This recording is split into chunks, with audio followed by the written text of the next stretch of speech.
네, 오늘 말씀 우리 함께 봉독하도록 하겠습니다. 오늘 말씀 사도행전 3장 11절에서 26절 말씀까지입니다. 제가 말씀을 봉독하겠습니다. 나은 사람이 베드로와 요한을 붙잡으니 모든 백성이 크게 놀라며 달려나아가 솔로몬의 행각이라 불리우는 행각에 모이거늘 베드로가 이것을 보고 백성에게 말하되 이스라엘 사람들아 이 일을 왜 놀랍게 여기느냐 우리 개인의 권능과 경건으로 이 사람을 걷게 한 것처럼 왜 우리를 주목하느냐 아브라함과 이삭과 야곱의 하나님 곧 우리 조상의 하나님이 그의 종 예수를 영화롭게 하셨느니라. 너희가 그를 넘겨주고 빌라도가 놓아주기로 결의한 것을 너희가 그 앞에서 거부하였으니 너희가 거룩하고 의로운 일을 거부하고 도리어 살인한 사람을 놓아주기를 구하여 생명의 주를 죽였도다. 그러나 하나님이 죽은 자 가운데서 그를 다 살리셨으니 우리가 이 일의 증인이라. 그 이름을 믿음으로 그 이름이 너희가 보고 아는 이 사람을 성하게 하였나니 예수로 말미암아 난 믿음이 너희 모든 사람 앞에서 이같이 완전히 낫게 하였느니라. 형제들아 너희가 알지 못하여서 그리하였으며 너희 관리들도 그리한 줄 아노라. 그러나 하나님이 모든 선지자의 입을 통하여 자기의 그리스도께서 고난 받으실 일을 미리 알게 하신 것을 이와 같이 이루셨느니라. 그러므로 너희가 회개하고 돌이켜 너희 죄 없이 함을 받으라. 이같이 하면 새롭게 되는 날이 주 앞으로부터 이를 것이요 또 주께서 너희를 위하여 예정하신 그리스도 곧 예수를 보내시리니 하나님이 영원 전부터 거룩한 선지자들의 입을 통하여 말씀하신 바 만물을 회복하실 때까지는 하늘이 마땅히 그를 받아두리라. 모세가 말하되 주 하나님이 너희를 위하여 너희 형제 가운데서 나 같은 선지자 하나를 세울 것이니 너희가 무엇이든지 그의 모든 말을 들을 것이라. 누구든지 그 선지자의 말을 듣지 아니하는 자는 백성 중에서 멸망받으리라 하였고 또한 사무엘 때부터 이어 말한 모든 선지자도 이때를 가리켜 말하였느니라. 너희는 선지자들의 자손이요 또 하나님이 너희 조상과 더불어 세우신 언약의 자손이라. 아브라함에게 이르시기를 땅 위의 모든 족속이 너희 씨로 말미암아 복을 받으리라 하셨으니 하나님이 그 종을 세워 복 주시려고 너희에게 먼저 보내사 너희로 하여금 돌이켜 각각 그 악함을 버리게 하셨느니라. 아멘. 네, 오늘도 주님과 함께 거닐기 위해 이렇게 새벽의 시간에 나온 우리 모든 성도 여러분 진심으로 환영하고 또 축복합니다. 오늘 말씀 듣는 가운데 우리가 함께 기도하는 가운데 하나님의 크신 위로와 은혜가 풍성히 있기를 주님의 이름으로 소망합니다. 오늘 우리가 함께 읽은 말씀은 베드로의 두 번째 설교문입니다. 우리는 일전에 이와 비슷한 설교를 한번 들었습니다. 그것은 오순절 성령 강림 이후로 신비한 일을 목격한 이스라엘 사람들 앞에서 선포한 설교입니다. 각 지방의 언어로 복음을 말하는 주님의 제자들을 보고 사람들은 크게 놀랐습니다. 그 앞에서 베드로는 이와 같은 일이 가능한 것은 예수 그리스도께서 보내신 성령님 덕분이니 회개하고 성령을 받으라고 말을 했습니다. 굉장히 효과적으로 복음을 전파할 수 있는 방법으로 그렇게 설교가 이루어졌던 것으로 우리는 기억을 하고 있습니다. 기이한 일로 사람들의 주의를 끌고 그것이 어떻게 가능한지를 설명을 하고 복음을 제시를 하는 방법입니다. 베드로와 사도들은 이번에도 이와 비슷한 방법을 사용하여서 복음을 전파하고 있는 것입니다. 성전 미문에서 구걸하던 그 날 때부터 걷지 못한 사람이 일어나서 걷고 뛰어다니며 하나님을 찬양하는 것은 굉장히 놀라운 일이었고 사람들의 이목을 단번에 집중시켰습니다. 이렇게 나은 사람이 베드로와 요한을 붙잡고 주위를 떠들썩하게 하니 성전을 방문하는 이스라엘 사람들이 점차 큰 무리로 모이게 되었습니다. 베드로는 이때를 놓치지 않고 주님의 복음을 전파합니다. 베드로는 먼저 자신들 개인이 이런 일을 행한 것이 아니라 예수 그리스도께서 이 일을 행하신 것이라고 오늘 본문 12절부터 설교를 시작합니다. 그리고는 오순절에 했던 설교와 유사한 흐름으로 솔로몬의 행각이라는 곳에서 복음을 전파하고 있습니다. 사실 이 베드로의 설교는 굉장히 위험한 상황이 될 수 있는 여지가 있는 것이었습니다. 왜냐하면 예수님을 죽인 죄의 책임을 여기 모여있는 군중들에게 돌리기 때문입니다. 13절부터 15절 상반부까지 예수님이 십자가에서 억울하게 죽으신 그 사건을 언급합니다. 거룩하고 의로운 일을 거부하고 도리어 살인한 사람을 놓아줬으며 생명의 주를 죽였다고 군중들을 고발하고 있습니다. 하지만 성령 하나님의 역사로 그곳에 있는 사람들은 이 베드로의 설교에 반발하지 않았습니다. 베드로는 이내 곧 주님의 부활을 증언합니다. 15절 하반부부터 그렇게 억울하게 죽으신 주님을 하나님께서 다시 살리셨고 그분으로 인하여 새로운 생명을 받을 수 있다고 베드로는 복음을 선포합니다. 그들은 이 설교를 듣고 오순절 때와 마찬가지로 마음의 찔림을 받았고 이런 기적은 하나님의 역사라는 사실을 믿게 되었고 베드로의 복음을 받아들이게 된 것입니다. 베드로는 예수님을 단순히 갑작스럽게 나타난 그런 기적의 사람으로 말하지 않습니다.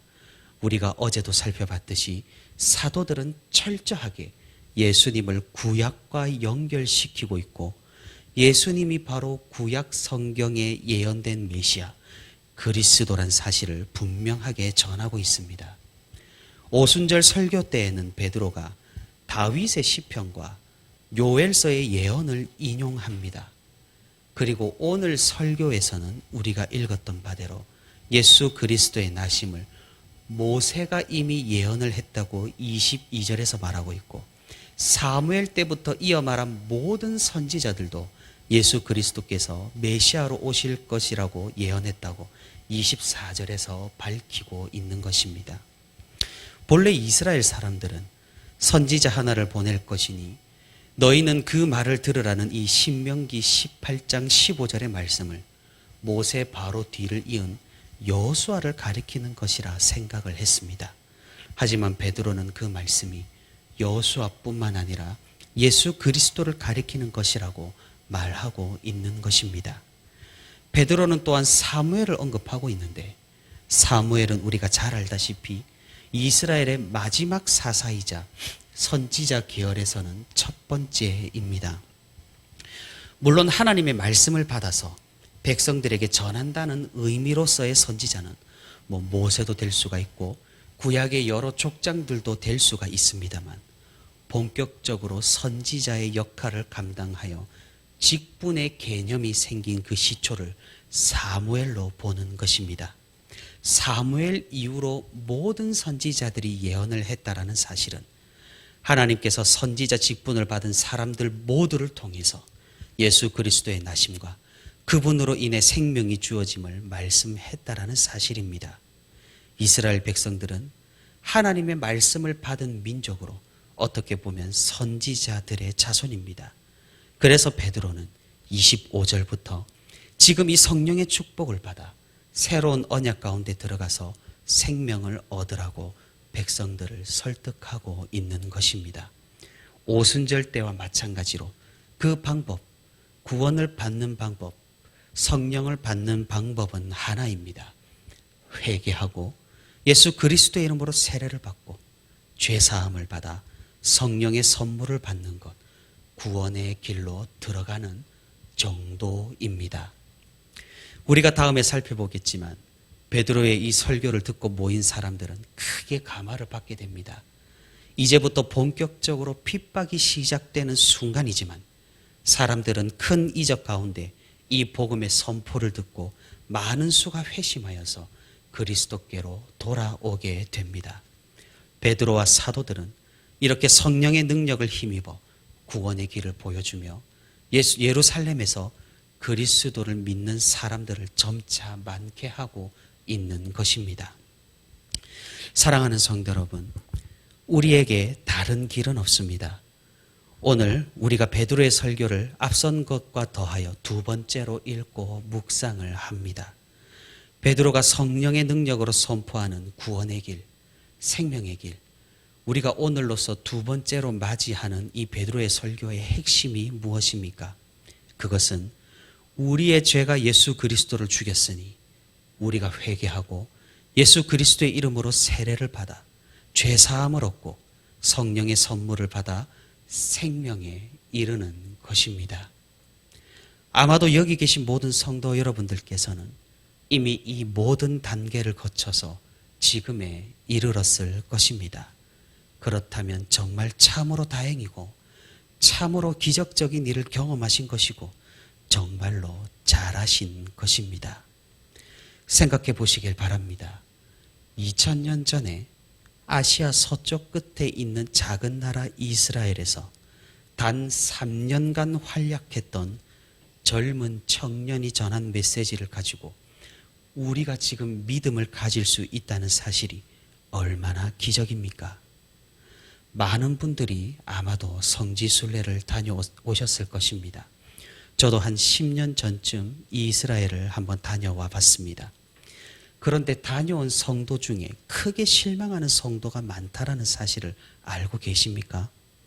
왜냐하면 우리가 성경을 볼 때 무언가 거창하고 무언가 위대하고 무언가 거대할 것만 같은데 막상 이스라엘을 가보니 정말 이 좁은 땅 위에서 이 많은 일들이 일어났고 예수님의 사역 범위가 생각보다 굉장히 작으니까 실망을 하는 것입니다. 그래서 시험에 빠지는 성도도 있다고 합니다. 하지만 사랑하는 성도 여러분, 바꾸어 생각을 해보시길 바랍니다. 그 작은 마을, 그 작은 땅에서 일어난 일들이 이 세상을 바꾸고 전 세계로 전파가 되고 수많은 사람들이 이를 위해서 피를 흘리고 자기 목숨을 바쳐 순교를 감당하고 이 복음이 지금도 많은 사람들을 살리고 구원하고 있다라는 사실을 말입니다. 만약 이 복음이 거짓이었다면 이토록 지금의 위치에 있을 수가 있었을까요? 오늘 본문에 나타난 사도들이 이토록 핍박을 받고 순교를 하면서 이 복음을 위해 생을 다해 헌신을 했을까요? 그러니 우리에게는 이 믿음이 바로 기적이라고 할 수가 있는 것입니다. 사랑하는 성도 여러분, 정말로 다른 길은 없습니다. 세상은 우리에게 다른 길이 있다고 어찌나 많이 그리고 자주 유혹하는지 모릅니다. 오늘 베드로의 설교 중에서 17절을 보시면 형제들아 너희가 알지 못하여서 그리하였으며 너희 관리들도 그리한 줄 아노라 라고 말씀하고 있습니다. 이게 무슨 말입니까? 생각보다 예수님을 죽음으로 몰아낸 유대 종교 지도자들과 예수님을 십자가에 못 박으라고 소리친 이스라엘 백성들이 그리 나쁜 사람들이 아니라는 사실입니다. 아니 우리가 이전에 누가복음을 살펴보기로 예수님을 시기 질투하여 그 거룩한 분을 몰아세워 죽음에까지 이르게 한 천인공노할 그런 사람들이 아니었습니까? 하지만 우리가 그 시대상을 유심히 살펴본다면 그들이 정말로 사악하다거나 잔인하다고 성급히 평가를 내리지 못한다는 말입니다. 유대 종교 지도자들은 그 나름대로 굉장히 도덕적인 삶을 살았습니다. 물론 그 중에는 타락하여서 물을 흐리는 미꾸라지 같은 사람들도 있었겠지만 그래도 그들은 기본적으로 성경을 부지런히 연구하는 학생들이었고 백성을 가르치는 선생들이었습니다. 그러니 그들이 이스라엘 사람들에게서 크게 존경을 받았던 것입니다. 만약 그들의 행실이 정말로 거짓되고 위선적이었다면 존경은커녕 혁명의 대상이 되었을 것이니 말입니다. 그런데 그들 앞에 시골 출신의 엄청난 카리스마를 가진 젊은 목수가 혁신적인 가르침과 전통을 완전히 탈피한 신앙을 가지고 등장을 한 것입니다. 그의 가르침은 가히 폭발적이었고 그리고 동시에 상당히 위협적이었습니다. 이스라엘의 사회, 종교, 문화 시스템을 송두리째 흔드는 것이었고 그들이 가지고 있는 관습에 모두 어긋나는 것들이었습니다. 유대교의 전통과 그들이 가지고 있는 문화를 고려해 봤을 때 이 젊은 청년의 주장은 도저히 납득이 가질 않는 것이었습니다.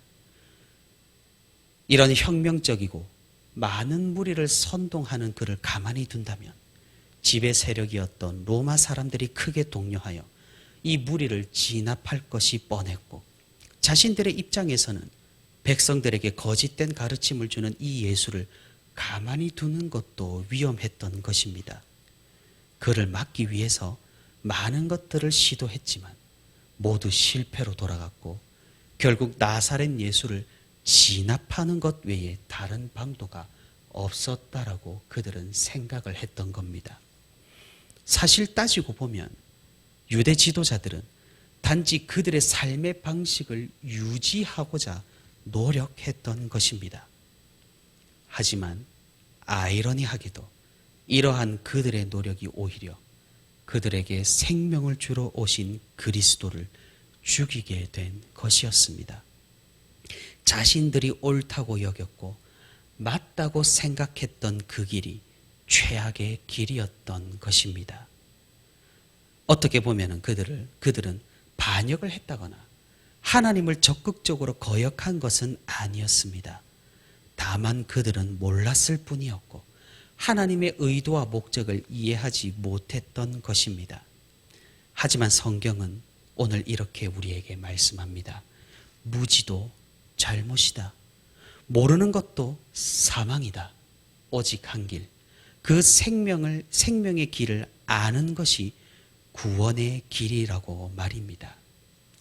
이런 사실을 잠언 16장 25절 말씀이 너무나 정확하게 표현하고 있습니다.